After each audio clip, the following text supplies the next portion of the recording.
말씀을 함께 보겠습니다. 베드로전서 1장 6절에서 7절.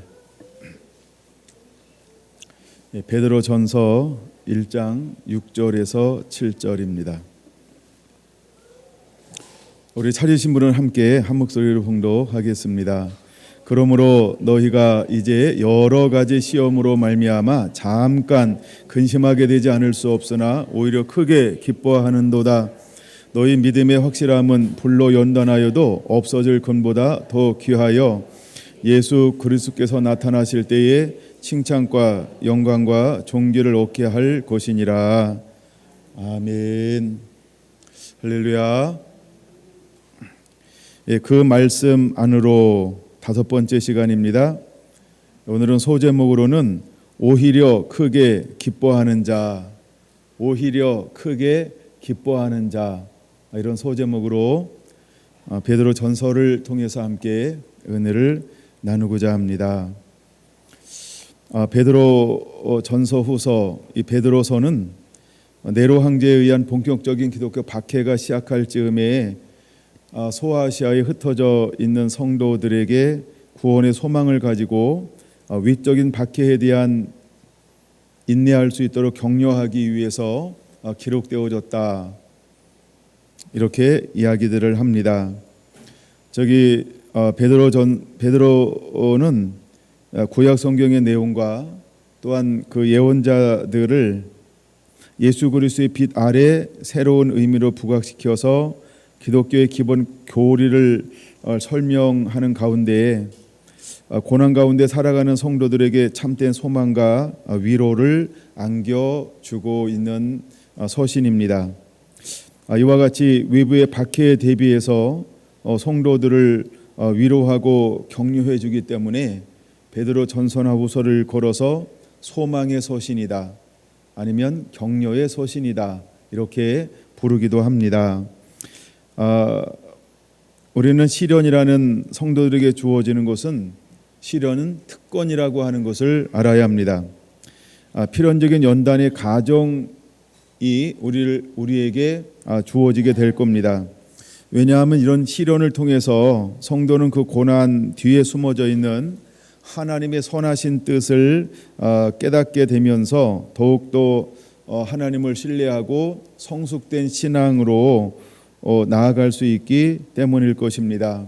따라서 우리는 고난이 직면할 때 불평하거나 침체되지 말고 그 그리스도의 고난에 동참하는 마음으로, 그리고 고난을 이긴 자에게 주어질 영광스러운 상급들을 고대하는 마음으로 기꺼이 그 고난이나 박해나 연단들을 감내해내는 우리의 신앙과 믿음의 자세로 나아가야 할 것입니다. 베드로전서를 보면 성도들이 그리스도의 삶 가운데 직면하는 박해와 고난을 극복할 수 있도록 격려하고, 또한 온갖 어려움을 겪고 있는 성도들을 위로하기 위해서 기록되어져 있는 것을 여러 군데서 살펴볼 수 있는데, 먼저 몇 군데 한번 찾아서 읽어볼까요? 오늘 본문 말씀이 그런 말씀이죠. 베드로전서 1장 6절에서 7절은 너희가 이제 여러 가지 시험으로 말미암아 잠깐 근심하게 되지 않을 수 없으나 오히려 크게 기뻐하는도다. 우리에게 믿음의 시련이 오는데 이것은 잠깐이라고 하는 거예요.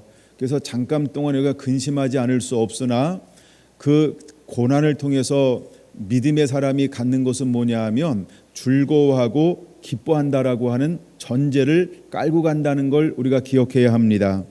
그래서 7절에 너희 믿음의 확실함은 불로 연단하여도 없어질 금보다 더 귀하여 예수 그리스도께서 나타나실 때에 칭찬과 영광과 존귀를 얻게 할 것이니라. 이것이 바로 고난을 통해서만 얻어지는 면류관과 같은 그런 놀라운 열매가 될 거라고 하는 것입니다. 그 믿음의 시련과 믿음의 고난을 통해서 우리에게 얻어지는 세 가지가 있는데 그것은 칭찬과 영광과 존귀라고 하는 것입니다. 물론 이 부분을 좀 더 제가 나중에 이제 더 깊이 살펴볼 겁니다만, 예수님께서 사역을 시작하실 때 세례를 받고 올라오실 때 물론 베드로후서 1장 18절에도 기록되어져 있죠. 하나님이 영광과 존귀로 다시 한번 그에게 옷을 입혀주는 것을 볼 수 있어요. 그러면 믿음의 고난을 통해서 얻어지는 결과가 칭찬과 영광과 존귀라고 말하고 있습니다. 그럼 이것은 뭐에 대한 결과라고 하는 걸까요? 성령님이 우리와 함께 하심을 통해서, 다시 말해서 하나님의 영이 나와 함께하는 사람들은 믿음의 고난을 통해서 하나님을 하나님 되게 만들어가는 놀라운 가정이 믿음의 실현 가운데 숨어져 있는 것을 더불어 볼 수 있는 것을 우리에게 보여주고 있는 굉장히 놀라운 비밀스러운 말씀 중에 하나라고 하는 것입니다. 베드로전서 3장 13절을 보겠습니다. 13절로 17절을 보면 이렇게 말하죠. 또 너희가 열심으로 선을 행하면 누가 너희를 해하리요. 그러나 의를 위하여 고난을 받으면 복 있는 자니 그들이 두려워하는 것을 두려워하지 말고 근심하지 말고 너희 마음에 그리스도를 주로 삼아 거룩하게 하고 너희 속에 있는 소망에 관한 이유를 묻는 자들에게 대답할 것을 항상 준비하되 온유와 두려움으로 하고 선한 양심을 가지라. 이는 그리스도 안에 있는 너희의 선행을 욕하는 자들로 그 비방하는 일에 부끄러움을 당하게 하려 함이라. 선을 행함으로 고난을 받는 것이 하나님의 뜻일진데 악을 행함으로 고난받는 것보다 나으니라. 할렐루야. 이제 우리는 의를 위하여 고난을 받게 될 것입니다. 우리가 선을 행함으로 고난을 받게 될 것입니다. 이럴 때 우리가 어떤 것을 가져야 될까라고 하는 그 중심의 선한 양심, 선을 행함으로 고난받는 것은 하나님의 뜻이다라고 이렇게 좀 더 고난에 대해서 베드로는 굉장히 적극적으로 우리에게 설명하고 있다는 겁니다. 제가 베드로전서를 여러 번 읽으면서 제 마음에 드는 생각은 뭐냐 하면 베드로전서 즉 1장 1절에 흩어져 있는 우리가 두 가지로 봅니다. 하나는 디아스포라 흩어져 있는 유대인들이라고 말하는 측면이 있고 또 하나는 이제 개중에서 함께 믿음의 공동체가 된 이방인들. 그래서 그 당시 믿음의 공동체가 되어졌던 또 흩어졌던 그 모든 그리스도인들이 어떤 상태인가를 하나 볼 수 있는 것이 있는데 그것은 무엇이냐 하면 믿음의 반석 위에 집을 짓고 있는 사람들, 즉 믿음으로 거룩한 싸움을 싸우고 있는 사람들이라고 하는 전제가 깔려 있는 것을 볼 수 있습니다. 그래서 베드로 전서나 베드로 후서는 신앙의 초보를 향해서 말하고 있는 것이 아니고 신앙을 시작했던 신앙이 오래되었던 이 사람들은 공통점이 하나 있다. 그것은 바로 어떤 공통점을 가지고 있냐 하면 믿음으로 하나가 되었다. 믿음의 말씀으로 하나가 되었다라고 하는 공통점을 가지고 있다라고 하는 것입니다. 우리가 요한계시록 3장 18절에서 연단된 그물사 믿음의 부요한 자, 즉 부요한 자가 되라고 할 때 정말 이 흩어져 있는 사람들에게 베드로가 권면을 하는데 특별히 환난이 오고 박해가 오고 고난이 올 것인데 그들을 위로하고 권면하는데 이 사람들이 하나같이 기본 베이스가 뭐냐 하면 믿음의 사람들이라는 거예요. 그러면 오늘 우리에게 어떤 환경 가운데 고난이 오고 환난이 오고 박해가 오고 어려움들이 왔을 때 과연 우리가 어떤 자세로 그것을 맞이해야 할 것인가라고 할 때 기본 베이스가 무엇이어야 할까를 보여주고 있는 거죠. 그 기본 베이스는 믿음이어야 한다는 겁니다. 즉 말씀이어야 한다라고 하는 것입니다. 즉 예수 그리스도 위에 세워진 하나님의 사람들이어야 한다는 것입니다. 예수님은 하나님의 능력인 것입니다. 할렐루야. 예수님은 하나님의 지혜인 것입니다. 할렐루야. 우리가 예수 그리스도 위에 세워졌을 때 외적인 환경이나 내적인 환경 가운데 외적인 박해나 내적인 갈등과 두려움을 다 이겨낼 수 있는 것은 오직 하나밖에 없다. 그것이 무엇이냐 하면 내 안에 왕이신 주인이신 예수 그리스도가 진정으로 계신 사람들은 흔들리지 않는다라고 하는 것을 베드로 전서나 베드로 후서를 통해서 우리에게 확실하게 보여주고 싶은 하나님의 마음이 있다라고 하는 것입니다. 이제 우리가 말씀 안으로라고 하는 이 부분을 좀 더 깊이 다룰 때 제가 이제 베드로 전서나 후서를 이제 시간 된 데까지 나누게 될 것인데요. 근데 여기서 기본 바탕이 뭐냐 하면 우리가 예수 그리스도 안에, 즉 우리가 말씀 안에 내가 어디에 머물러 있는가, 이 부분을 여러분들이 한번 자기 자신을 체크하는 점검해 보는 그런 시간들이 되었으면 좋겠다, 그런 마음을 갖게 되었습니다. 4장 12절을 한번 보겠습니다. 4장 12절부터 19절을 보면, 사랑하는 자들아, 너희를 연단하려고 오는 불시험을 이상한 일 당하는 것 같이 이상히 여기지 말고 오히려 너희가 그리스도의 고난에 참여하는 것으로 즐거워하라. 그러면 믿음의 시련이 오는데, 고난이 오는데, 박해가 오는데, 연단이 오는데, 핍박이 오는데, 그 핍박이 오면 어떻게 하는 것이 기본 베이스예요? 즐거워하라는 거예요. 즐거워하라. 그럼 이건 우리가 일반적인 상식하고는 반대되는 개념이죠. 그럼 누가 즐거워할 수 있을까요?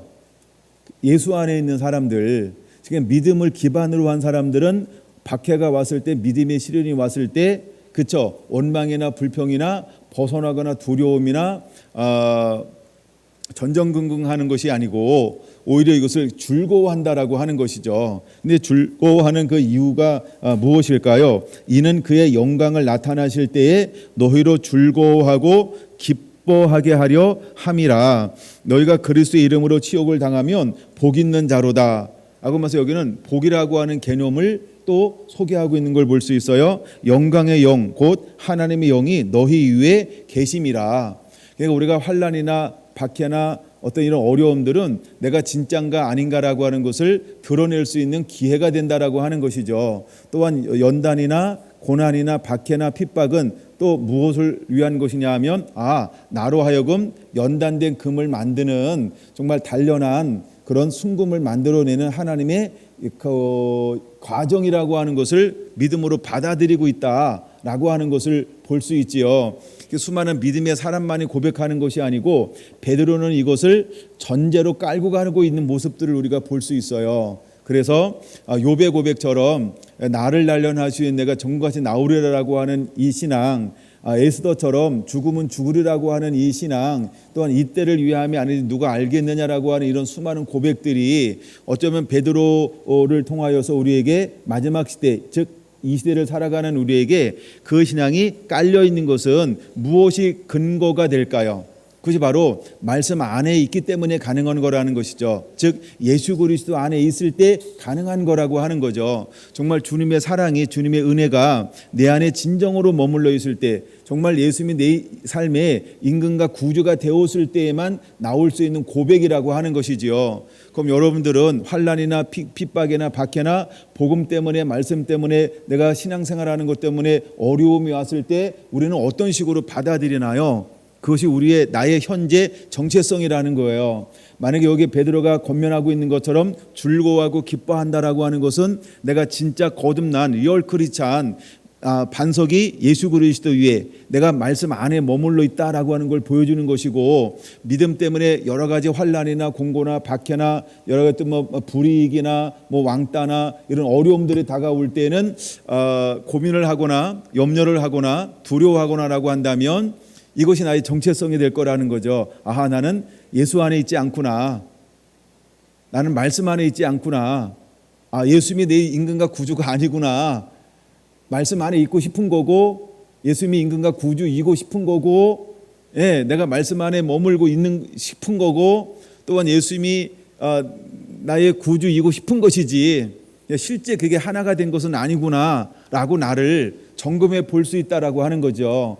그래서 베드로서를 읽으면서 왜 베드로는 고난이고 환난이고 박해고 핍박이 오는데 끊임없이 1장부터 5장까지 뭐에 대한 것을 끊임없이 강조하고 있냐면 즐거워하라, 기뻐하라 라고 이야기하고 있을까? 아니 어떻게 기뻐하고 즐거워할 수 있지? 과연 누구한테 하는 이야기일까? 어떤 환경 가운데서 이런 환난이 오고 박해하고 오고 핍박이 올 때 기뻐하고 즐거워할 수 있을까? 이런 걸 한번 묵상해 봤어요.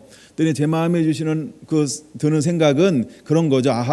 내가 정말 반석이신 예수님 앞에 내가 세워져 있다고 한다면 환난을 보는 것도 아니고 핍박을 보는 것도 아니고 고난을 보는 것도 아니고 어려움을 보는 것도 아니고 누구를 보게 될까요? 그렇죠. 왕이 대신, 주인 대신 예수님만 바라보기 때문에 모든 것을 하나님을 통하여서 나를 위한 것이로구나 라고 하는 이 생각의 놀라운 변화가 말씀으로 인하여 이루어지게 될 거라는 거죠. 여러분은 지금 만나는 환경 가운데 어떻게 받아들이고 있는가? 자기 자신을 한번 이렇게 뒤돌아보는 그런 계기가 되었으면 좋겠다, 이런 마음을 가져봅니다. 자, 그래서 13절 마지막 부분에 이렇게 말합니다. 이는 그의 영광을 나타내실 때 너희로 즐거워하고 기뻐하게 하려 함이라. 14절 너희가 그리스도의 이름으로 치욕을 당하면 복 있는 자로다. 영광의 영 곧 하나님의 영이 너희 위에 계심이라. 너희 중에 누구든지 살인이나 도둑질이나 악행이나 남의 일을 간섭하는 자로 고난을 받지 말거니와 만일 그리스도인으로 고난을 받으면 부끄러워하지 말고 도리어 그 이름으로 하나님께 영광을 돌리라. 할렐루야. 하나님의 집에서 심판이 시작할 때가 되었나니 만일 우리에게 먼저 하면 하나님의 복음을 순종하지 아니하는 자들의 그 마지막은 어떠하며 또 의인이 겨우 구원을 받으면 경건하지 아니하는 자와 죄인은 어디에 서리요. 그러므로 하나님의 뜻대로 고난을 받는 자들은 또한 선을 행하는 가운데에 그 영혼을 미쁘신 창조주께 위탁할지니라. 할렐루야. 5장 9절과 10절을 한번 보겠습니다. 너희는 믿음을 굳건하게 하여 그를 대적하라. 이는 세상에 있는 너희 형제들도 동일한 고난을 받은 줄로 알미니라. 할렐루야.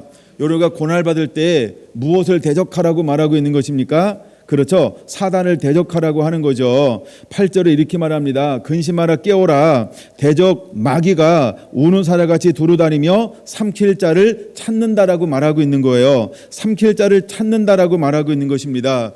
그럼 삼킬 자를 찾을 때 우리가 해야 될 일은 무엇이다? 대적하라고 하는 거죠.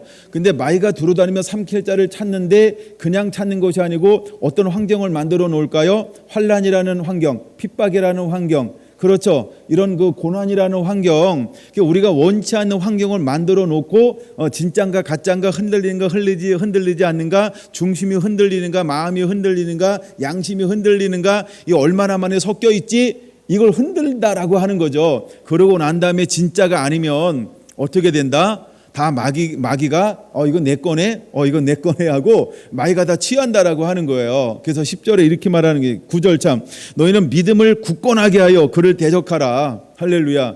즉 삼킬 마귀를 이길 수 있는 유일한 방법은 무엇이냐 하면 내가 믿음의 말씀 위에 바르게 서 있어야 한다는 겁니다. 그러므로 여러분들이 말씀 안에 머무는 자가 되어야 합니다. 예수님 안에 머무는 자가 되어야 합니다. 말씀을 가지고 삶을 살아내는 자가 되어야 합니다. 그래야만 흔들리지 않을 수 있고 마귀를 실제로 대적할 수 있게 될 거라는 것입니다. 할렐루야. 10절 모든 은혜의 하나님 곧 그리스도 예수 안에서 너희를 부르사 자기의 영원한 영광에 들어가게 하신 이가 잠깐 고난을 당한 너희를 친히 온전하게 하시며 굳건하게 하시며 강하게 하시며 터를 견고하게 하시리라. 할렐루야. 아멘. 여러분, 우리에게 당하는 이 고난은 1장에 말하고 있는 것처럼 어떤 고난이라고요? 잠깐, 1장 6절 잠깐 이렇게 말하죠. 여러 가지 시험으로 말미암아 잠깐 이렇게 말하고 있죠. 그런 것처럼 5장 10절에도 뭐라고 말하고 있어요? 영원한 영광에 들어가게 하신 이가 잠깐 고난을 당한 너희를 어떻게 하신다고요? 이 네 가지의 축복은 너무너무나 멋있는 축복이라는 거죠. 여러분 모두에게 이 네 가지 은혜가 임하게 되기를 원합니다. 이 네 가지 은혜를 소유한 자가 되기를 원합니다. 하나님은 이것을 통해서를 온전하게 하실 것입니다. 우리를 굳건하게 하실 것입니다. 우리를 강하게 하실 것입니다. 우리를 터를 견고하게 하실 거라는 사실을 믿으시기 바랍니다.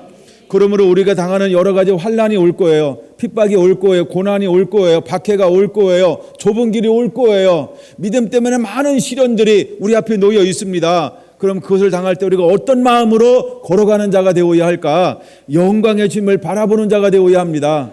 여러분 천국을 바라보는 자가 되어야 할 줄로 믿습니다. 거기서 인내하는 자는 무엇 때문에 인내할 수 있을까? 그렇죠? 예수 그리스도 그분 때문에 인내할 수 있는 거예요. 우리의 소망이 이 땅에 있는 것이 아니고 정말 천국을 바라보면서 하나님을 바라보는 사람만이 이 박해를, 고난을, 시련을, 환난을 돌파할 수 있는 믿음이, 그 힘이 생기게 될 거라는 것입니다. 여러분 원망하거나 불평하거나 타협하거나 뒤로 물러서지 아니하고 끝까지 이기는 자들이 되기를 예수님의 이름으로 축원을 드립니다. 베드로가 복음을 흩어진 사람들에게 있을 때 두 가지 고난이나 박해가 있었다라고 하는 거죠. 외적으로는 어떤 것이 있었냐 하면 네로 황제의 박해가 시작될 즈음에 이 서신이 기록되어졌다 이렇게 보는 견해도 있고요. 그래서 네로 박해는 로마 정부가 실시한 최초의 공식적 박해라고 볼 수 있습니다. 이것을 통해서 교회가 또 하나님의 사람들이 얼마나 많은 박해를 받았는지 몰라요. 그 다음에 두 번째는 어떤 고난이 있었냐면 예수 그리스도를 믿음으로써 세상으로부터 당하는 고난을 가리키는 것입니다. 이 고난은 참 하나님을 모르는 무리 가운데 하나님을 위해 살아가는 그리스도인들에게 공통적으로 일어나게 될 거라고 하는 것입니다. 근데 여러분들은 믿음을 가졌다라고 하는 것은 어떤 의미가 있는 것이냐 하면 좁은 길로 들어섰다라고 하는 것입니다. 우리가 어떤 존재인지를 알아야 돼요. 여러분, 마귀가 여러분들을 얼마나 두려워하는 존재인지를 알아야 돼요. 근데 마귀는 여러분들이 승질나면 더 무서워하는 거예요.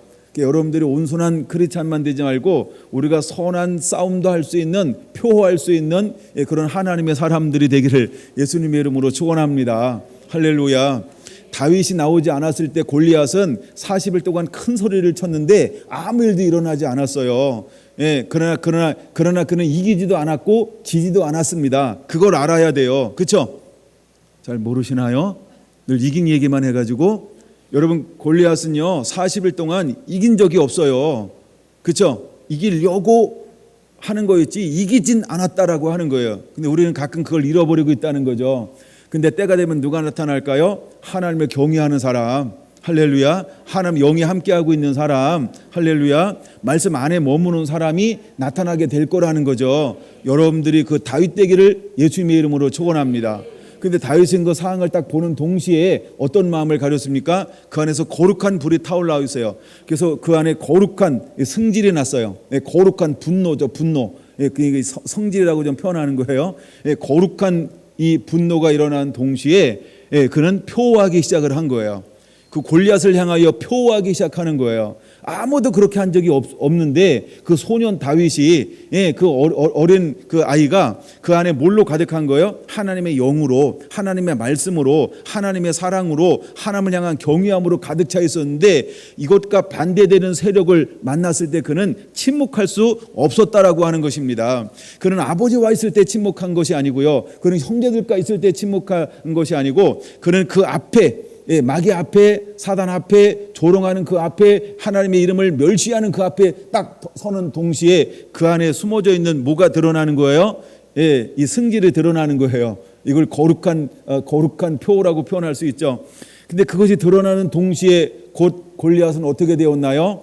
40일까지는 외쳤는지 모르지만 그 이후에 그는 더 이상 외칠 수 없었다라고 하는 거고 하나님을 더 이상 조롱할 수 없게 되었다는 거예요. 왜 그렇게 되었을까요?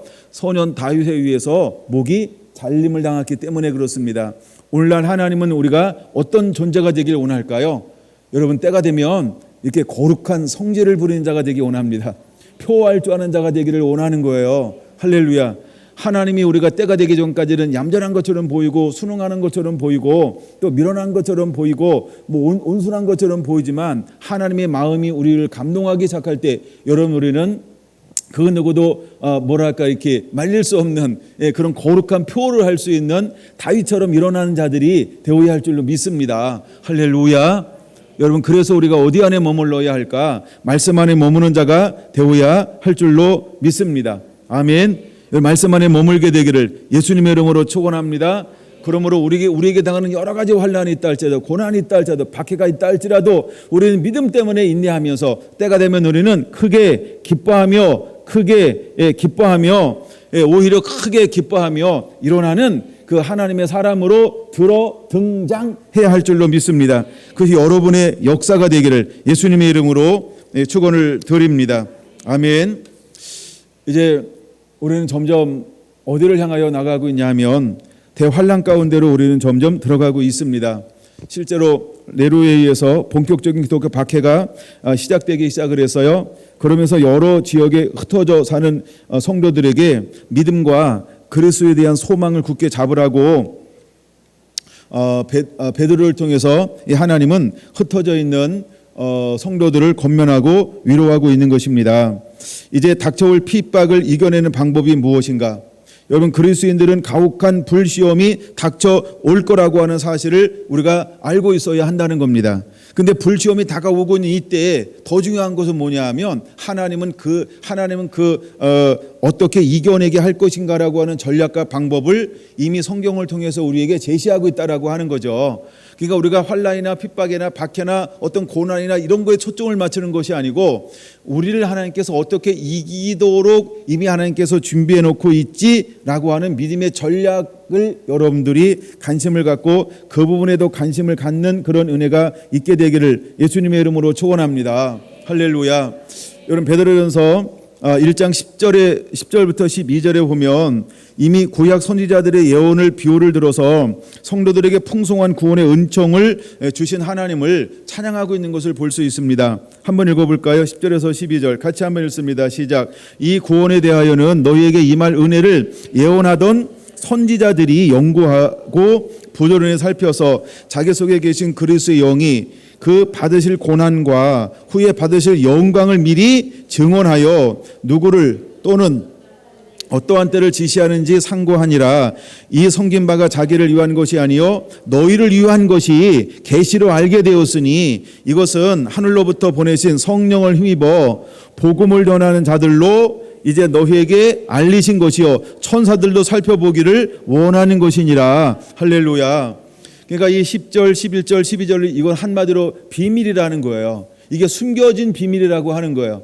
이 부분을 나눌 때 좀 더 제가 깊이 다룰 겁니다만 이 부분이 어떤 부분과 같냐 하면 대충 이 뼈대를 제가 잠깐 얘기하면 이게 바로 누가복음 24장 44절에서 49절과 같은 내용이라고 하는 거예요. 이게 비밀인 거예요.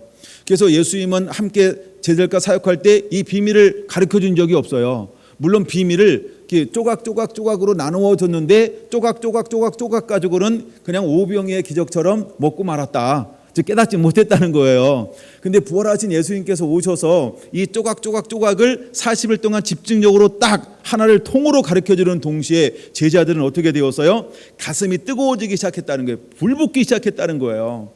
마지막 때도 하나님은 우리에게 또 동일한 일을 행하실 것입니다. 하나님 우리에게 우후죽순이 아니고 우후죽순이 흩어져 있게 이렇게 잘하는 게 아니라 어느 시점이 딱 되면 이 비밀한 계시들을 하나님이 그냥 통으로 볼 수 있는 이런 은혜를 부어주셔서 깨닫게 할 겁니다.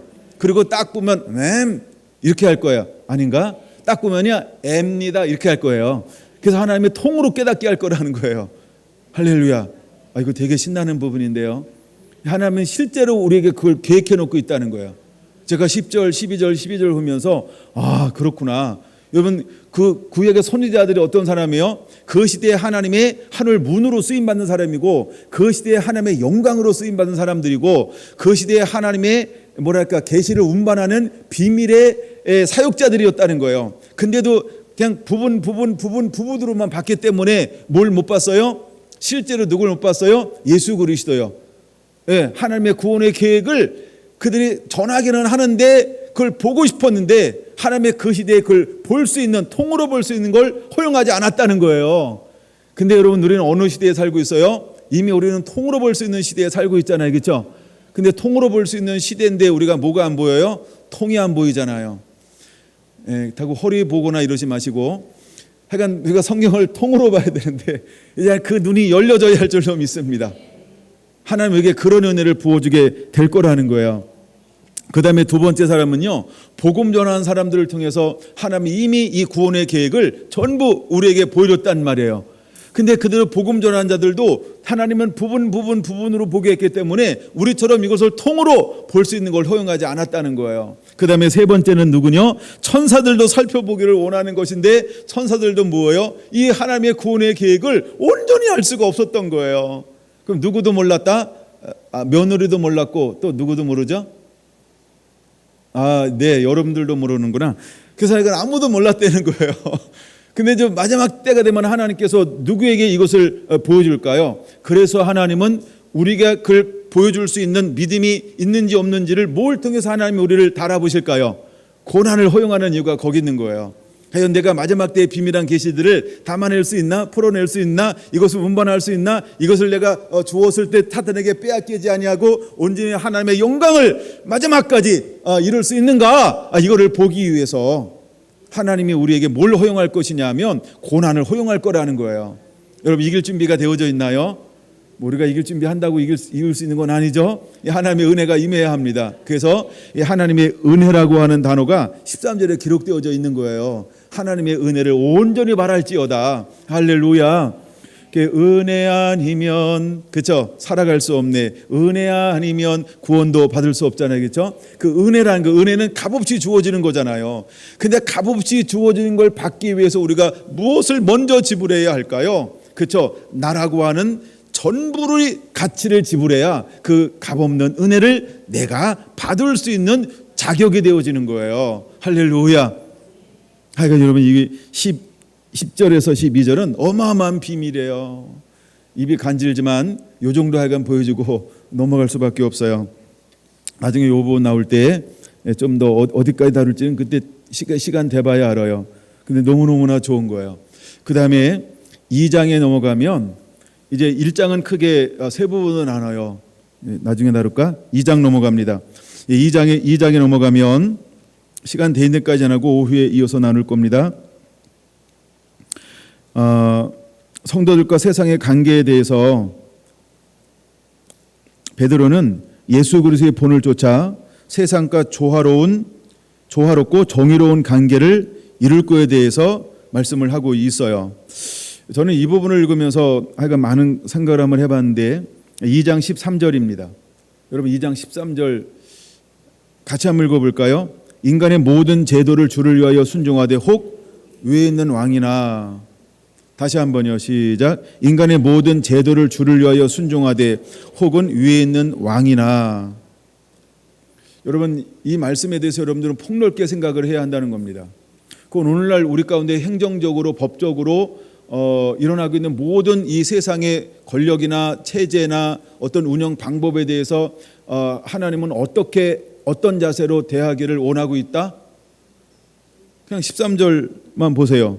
뭐 하라고 말하는 거예요? 주를 위하여 순종하기를 원하는 거예요. 주를 위하여 순종하기를 원하고 있다. 그렇죠? 베드로전서에는 아까 이렇게 보고 있어요. 주를 위해서 순종하라는 거예요.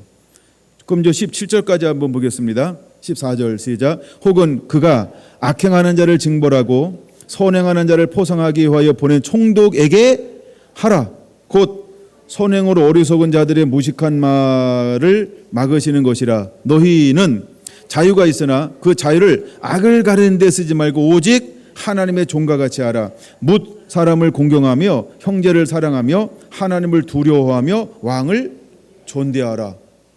그러니까 이건 부당해 라고 내가 판단해서 이건 내가 버틸 거야, 이건 내가 불순종할 거야, 이건 내가 행할 거야, 이건 요건 안 되겠어, 난 요건 안 해.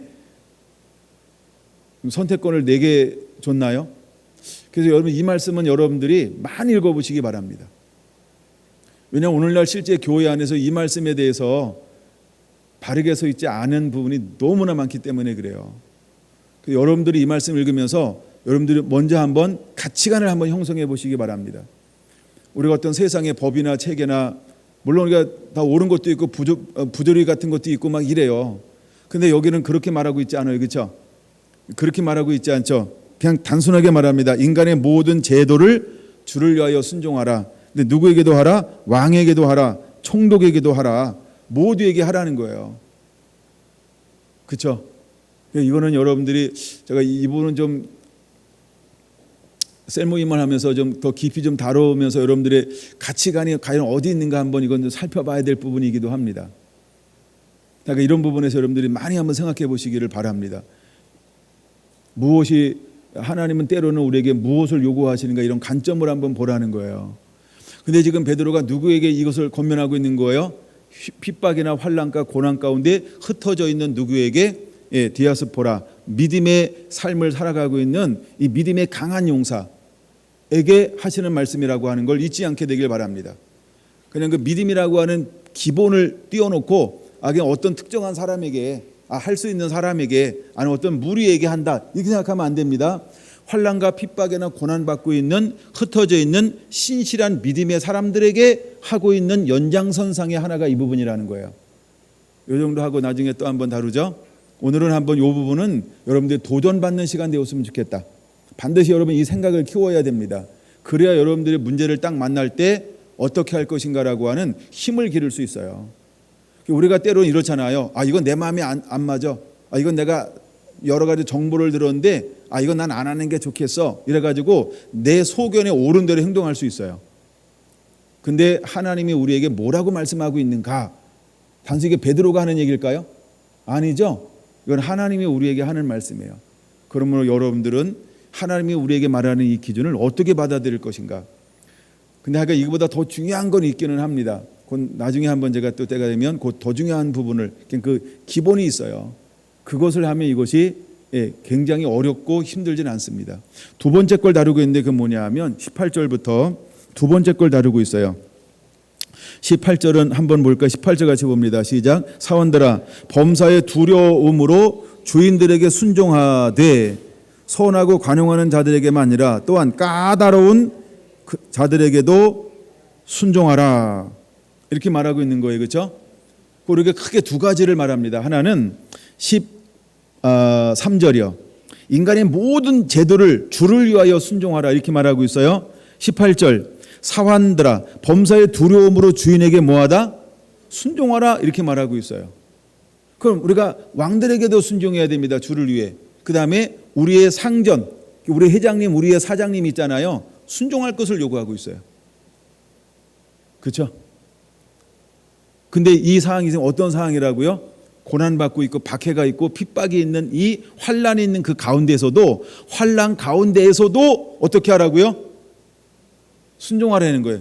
누구를 위하여 순종하듯, 주를 위하여 순종하듯 너는 내 위에 있는 왕이나 총독들에게 순종하라. 그 다음에 사환들아라고 하는 건 누가 어딘지 이렇게 취직되어서 직원으로 있는 사람들은 누구에게? 회장님이나 사장님에게 순종하라. 이 말을 하고 있는 거예요. 여러분들이 가치관을 형성해야 하는 것입니다. 근데 왜 순종하기를 원하는가? 19절. 부당하게 고난을 받아도 주를 생각함으로 슬픔을 참으면 이는 아름답다는 겁니다. 20절. 죄가 있어 매를 맞고 참으면 무슨 칭찬이 있으리요. 그러나 선을 행함으로 고난을 받고 참으면 이는 하나님 앞에 아름다우니라. 할렐루야. 21절은 별표 한번 해놓으세요. 이를 위하여 너희가 부르심을 받았나니. 와이구야. 이를 위하여 하나님이 우리를 불렀다는 거예요. 이를 위해서 하나님이 우리를 불렀다는 거예요. 그럼 우리가 이 일을 가야 돼요? 다른 길을 걸어가야 돼요? 그렇죠? 이 길을 걸어갈 것에 대해서 더 강력하게 아주 막 대못을 받고 있는 것 같아. 움직이지 못하도록. 그 다음에 그리스도도 너희를 위하여 고난을 받으사 너희에게 본을 끼쳐 그 자체를 따라오게 하려 하셨느니라. 정말 예수님이 우리보다 앞서 그렇게 걸어가셨을까요? 저는 한 장 넘겨야 되는데 22절 보겠습니다. 그는 죄를 범하지 아니하시고 그 입에 거짓도 없으시며, 그는 예수님을 말하죠. 23절. 욕을 당하시되 맞대어 욕하지 아니하시고 고난을 받으시되 위협하지 아니하시고 오직 공의로 심판하시는 이에게 부탁하셨다. 이렇게 말하고 있어요. 누구도? 예수님도. 그러니까 예수님은 실제로 어떤 삶을 살았다는 거예요? 인간의 제도를 주를 위하여 순종했다 이 말이에요. 그 다음에 사환들에게도 어떻게 했다? 그는 주를 위하여 순종했다라고 하는 말입니다. 누구도? 예수님도. 예수님도 부당하게 토끼지만 않았다는 거예요. 숨지만 않았다는 거예요. 피하지만 않았다는 거예요. 그걸 여러분들이 가치관으로 한번 많이 묵상해 보라고 하는 거예요. 왜냐하면 이런 부분에 우리가 실제로 교회가 약할 수 있기 때문에 그런 거예요. 여러분, 우리가 이 가치관을 명확하게 가지면 어떤 상황을 만난다 할지라도 피하는 게 능사가 아니고, 여러분, 우리가 애굽으로 내려가지 않아요. 아수르로 가지 않아요. 누굴 찾을까요? 하나님을 구할 겁니다. 그런데 우리가 여기에 대한 가치관이 미리 형성되어 있지 않으면 우리는 자꾸 잔재주를 생각할 거예요. 여기 한국에서 유명한 말 있지 않나요? 세금은 안 내는 게 능사. 이건 없는 걸로 하겠습니다. 그렇죠? 우리가 그냥 남들이 하는 것처럼 다 하고 정보 체계대로 하면은 아무것도 못해요. 법이 그렇게 만들어져서 이렇게 얘기하잖아요, 그렇죠? 그러니까 여러분들은 그래서 우리가 우리 마음의 중심에 정말 누구를 의지하고 이렇게 갈 것인가? 저희가 성전을 지었어요. 성전을 짓는데 와, 법이 그렇게 많은지 몰랐어요. 정말 법이 많고 뭐 쫓아갈 때도 많고 만날 사람도 많고 기다려야 될 것도 많고 행정적인 서류를 처리할 게 뭐 이렇게 많은 거예요. 그러니까 이렇게 안 해본 비전문가는요, 전문가가 없으면 못해. 그게 그하긴 그렇게 까다로워요. 또 막 내가 막 가서 쫓아낸다고 잘 알려주지도 않아. 그게 뭐라는지 알아요? 아이고 그 사람 써요 이러는 거야 은근히. 그러니까 모르면 뭐 하여간 못하는 이런 구조로가. 근데 저희가 성전을 짓는데요, 놀라운 사실은요, 편법을 하나도 쓰지 않았다는 거. 편법을 하나도 하지 않았다는 거.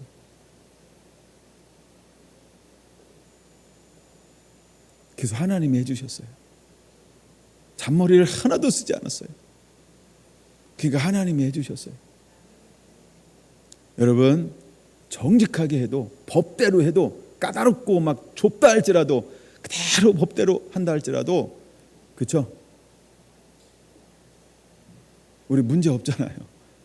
그렇게 지어줬다는 말이에요. 모든 이 내적으로 위적으로 모든 사항들 가운데 하나님은 역사하십니다. 여러분, 신실하신 하나님을 바라보시기 바랍니다. 하나님을 바라보세요. 이게 참 안 좋은 얘기인데 이런 경우도 있었어요. 어떤 분한테 이제 신세를 졌는데 은근히 인사했으면 좋겠다 이런 마음을 가지고 있는 걸 내가 느꼈어요. 그래서 어떻게 했을까요? 인사했어요. 예, 그건 편법이 아니에요. 어떤 우리가 도와줘서 인사해야 되잖아요, 그렇죠? 인사 안 하는 인간보다 인사하는 인간이 굉장히 좋은 거예요. 근데 그거는 편법은 아니었어요. 그거는 우리가 그냥 관례죠, 관례. 인사하는 거는. 근데 또 한 번 인사를 했는데 어떤 분은요, 아 이건 그냥 제가 해드리겠습니다 이래가지고 안 받는 분도 있었어요. 그건 그분의 역량이에요. 예. 근데 하여간 우리가 그 제도를 따라 그대로 했을 때 놀라운 하나님의 은혜를 부어 주셨다라고 하는 사실입니다. 여러분, 이 작은 부분에서 깨달아야 합니다. 이 부분은 굉장히 중요한 부분이 될 거예요, 앞으로. 저는 이 부분 때문에 정말 오랜도록 고민했어요. 예, 2장 13절이요. 인간의 모든 제도를 주를 위하여 순종하되, 이 말이요. 저는 이게 너무너무 어려운 주제 중에 하나였어요. 왜 내가 어려워했는지 아시죠? 이대로 안 하고 싶어서요. 인간의 제도가 부당하다는 걸 너무나 잘 알기 때문에, 부당한 게 너무나 많기 때문에. 근데 왜 하나님은 이걸 순종하라고 말하고 있을까? 예? 만약에 어떤 책을 읽다가 누구 저자가 얘기했다 그러면 고민 안 했을 거예요. 아, 이분은 이렇구나. 끝. 근데 성경은 뭐라고 말하고 있어요? 예, 제도를 주를 위하여 순종하라 이렇게 말하고 있어요. 그래서 오랜 세월 동안 전 이걸 씨름했어요. 오랜 세월 동안 이거 씨름한 거예요.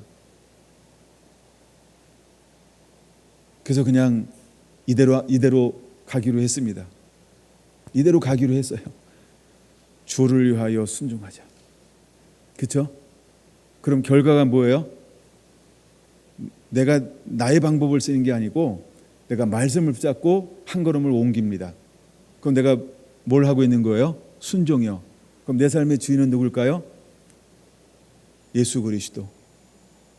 여러분, 예수 그리스도가 하시면 그것보다 더 편안한 게 없어요. 더 완벽한 게 없어요. 더 온전한 게 없어요. 내가 하면 갈립이 많이 들어갑니다. 늘 땜빵해야 되잖아요. 내가 하는 건 불완전하니까. 근데 주님이 하시면 그냥 난 순종만 하면 돼요. 모든 건 주님이 책임져 주실 거라는 사실이죠. 두 번째, 사환들에게 어떻게 하라는 거예요?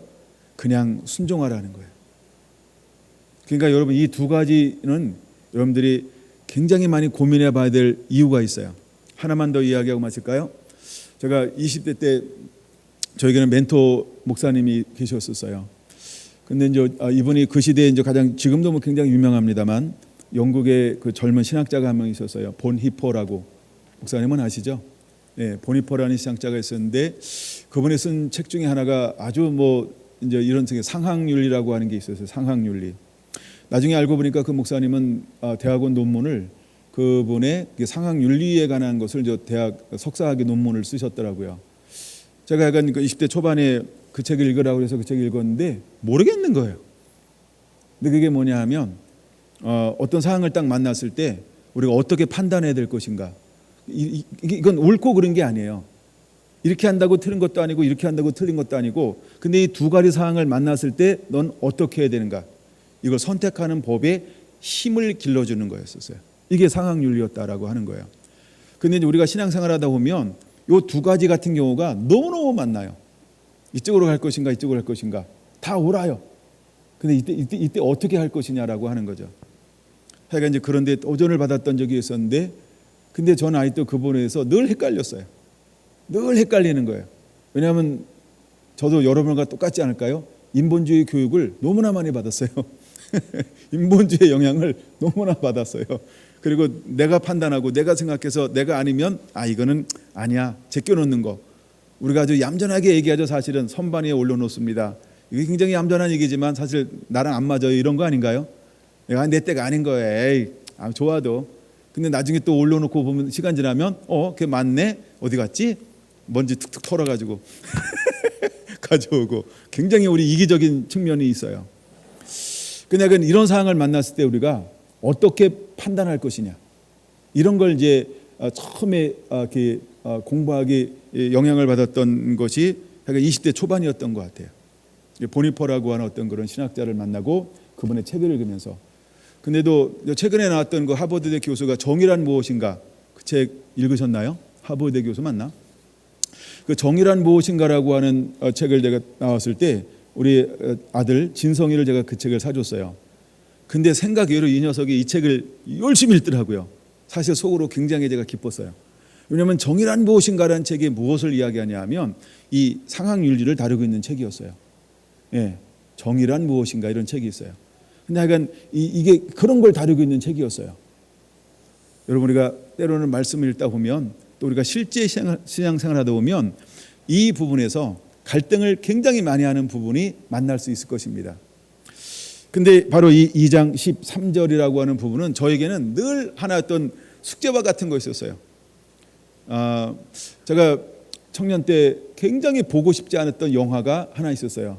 그게 뭐냐면 2차 세계대전의 영화를 전 굉장히 보고 싶지 않았어요. 특히 나치가 나오고 유대인들이 나오고 막 이런 영화요.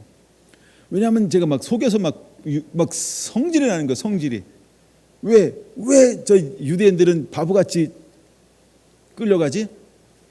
왜 그냥 더 저렇게 줄 서가지고 그대로 가는 거예요.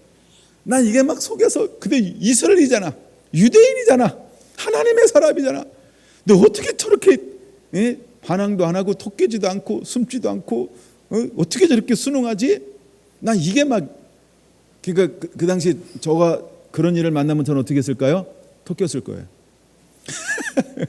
내 세계관이 토끼는 게 능사지 어떻게 저렇게 바보같이 순응하고 있지? 난 그게 막 너무 열불이 나가지고 그 장면 나올 때마다 TV를 돌린다든가 아니면 안 본다든가 아니면 너무 막 씩씩거려가지고 화가 나가지고요. 네, 하여간 이렇게 밖에 좀 나가서 바람 쐬고 온다든가 그랬던 적이 상당히 많았었어요. 근데 아직 내 가치관은 그게 용납이 안 되는 거예요. 용납이 안 되는 거예요. 근데 어느 날 성경을 보는데 이게 딱 있는 거예요. 베드로전서 2장 13절이요. 인간의 모든 제도를 주를 위하여 순종하되. 근데 우리 그렇게 안 배웠잖아요. 제도를 그대로 따라가면 한국에서는 뭐라 그래요? 그것처럼 바보스러운 사람이 없잖아요. 근데 하나님은 우리에게 뭘 요구해요? 야, 모든 제도를 주를 위해서 순종하라. 이게 저랑 부닥치는 거 있었어요. 너무너무 힘들고 어려운 부분이었어요. 이거를 어떻게 받아들일 것인가. 제가 이제 선교단체 하면서 수많은 어떤 이런 것을 우선순위를 정하는 법, 막 이런 것에 대한 책을 탁 읽으면서도 하여간 이 부분은 저한테는 늘 부닥침이었고 고민이었고 말할 수 없고 표현할 수 없는 어떤 굉장한 짐처럼 다가왔던 한 부분이 이 13절의 말씀이었어요. 인간의 제도를 주를 위하여 순종하라. 이 한마디가요. 뭐 각자가 하여간 뭔가 이런 씨름을 한 적이 다 있을 것 같아요. 그러니까 저는 이 말씀이 굉장히 씨름이 됐던 부분이에요. 근데 지금도 이것이 이제 우리에게 코로나라고 하는 상황 속에서 또 하나 뭐냐 하면 또 백신을 맞아야 되느냐 안 맞아야 되느냐 어떤 이런 상황 속에서도 만약에 이 말씀을 내가 강력하게 들이댄다라고 한다면 여러분 튈 사람도 있을지 몰라요. 그걸 자율에 맡겨야지 어떻게 목사님이 강제적으로 이걸 들이댑니까? 이래가지고 그렇죠? 예. 그러니까 내가 그렇게 강력하게 들이댈 마음은 없습니다. 그래서 여러분들이 이 가치관을 키우라는 거예요. 가치관이요. 가치관을 키우는 게 먼저 중요합니다. 저는 이 부분을 정말 오랜 세월 동안 전 실질적으로 이런 부분을 만날 때마다 굉장히 씨름을 많이 했어요. 어떻게 하는 것이 하나님의 뜻인가? 옳은가 그른가 그게 아니에요. 하나님이 뭘 기뻐하시는가? 이 상황 속에서 내가 원하는 게 아니고 하나님이 원하는 게 무엇일까? 이 부분을 상당히 많이 고민을 많이 했어요. 그래서 제 삶을 보면요, 손해보는 게 굉장히 많아요. 왜 제가 손해보는 많은 삶을 살아가는지 알아요? 이런 말씀과 씨름하다 보니까 그래, 뭘 주님이 기뻐할까? 그 부분 때문에 손해보는 것처럼 보이는 행동을 너무나 많이 할 수밖에 없는 거예요. 이게 실제적으로 얼마나 씨름을 많이 했는지 몰라요. 여러분 이번에 한번 이것을 많이 한번 고민해 보시고 씨름해 보시길 한번 바랍니다. 13절 그냥 말씀 자체만 놓고 그냥 씨름해도 충분히 가치가 있어요. 그 다음에 18절 말씀도 동일합니다. 18절 다시 한번 읽을까요? 사원들아, 범사에 두려움으로 주인에게 순복하되 선하고 관용하는 자들에게만 아니라 또한 까다로운 자들에게도 그리하라. 까탈스러운 주인이 얼마나 많아요, 그렇죠? 요즘에 좀만 까탈스러우면 그렇죠? 어떻게 해요? 그냥 내오는 게 아니고 때려치잖아요. 때려만 치나요? 요즘에 막 고소하고 고발하고 그렇죠? 한번 너도 당해봐라 이래가지고 내가 그가 했던 막 모든 걸 막 다 요즘에 막 이렇게 한다면서요? 요즘에 그래서 사람 쓰는 것도 어렵다는 거예요. 예. 까탈스러운 주인도 문제인데 까탈스러운 종업원이 그렇게 많다는 거예요. 까탈스러운. 근데 이 18절도 여러분 생각하면 생각할수록 굉장히 많이 한번 여러분들이 정말 우리 삶 속에서 어마어마하게 중요한 가치관을, 세계관을 가지고 있어야 그 순간에 여러분 대처할 수 있을 거예요. 그래서 제가 시장 가서 왜 깎지 않는지 아세요? 그렇죠? 나는 사기칠 수 있어도 하나님은 사기칠 수 없다. 이런 거예요. 그 다음에 이 사람은 심은 대로 거두게 될 것이다. 나는 뭘 심는 거예요? 정당하게 그분이 요구한 대로 준 것뿐이에요. 그렇죠? 그럼 사람들이 볼 땐 내가 손해 본 거죠. 근데 하나님이 볼 때는 나는 뭘 하고 있는 걸까요? 그렇죠? 마땅히 그가 달라는 걸 난 준 것뿐이에요. 하나님이 내게 뭘 달라고 하면 나한테 어떻게 할까요? 할렐루야. 두 번째, 그 사람은 나한테 어떻게 팔았어요? 10% 더 얹어 팔았어요. 20% 더 얹어 팔았어요. 그럼 그분은 뭘 계속해서 심는 거예요? 그렇죠. 정당한 가격보다 늘 깎을 걸 예상해서 더 붙였어요. 그는 사기를 치고 있는 거예요. 그렇죠? 이득을 더 취하니까 불로소득이 생겼죠.